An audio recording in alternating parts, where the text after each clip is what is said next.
জিলহজ মাসের 9 তারিখ ফজর থেকে নিয়ে 13 তারিখ আসর পর্যন্ত প্রতিটি বালেগ বালেগা নারী পুরুষের জন্য প্রত্যেক ফরজ নামাজের সালাম ফিরানোর পরে একবার তাকবীর তাশরিক বলা ওয়াজিব। পুরুষরা উঁচু আওয়াজে বলবে, নারীরা নিচু আওয়াজে বলবে।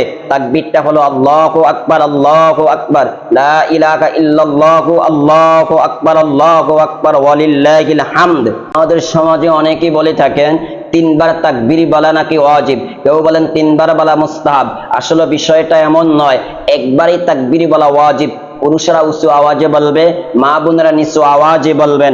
যেমন জাবির বিন আব্দুল্লাহ রাদিয়াল্লাহু তাআলা আনহু থেকে বর্ণিত, তিনি বলেন কানা রাসূলুল্লাহ সাল্লাল্লাহু আলাইহি ওয়াসাল্লাম ইদা সাল্লা সুবহা মিন গাদাতি আরাফাতা ইউকবিলু আলা আসহাবিহি।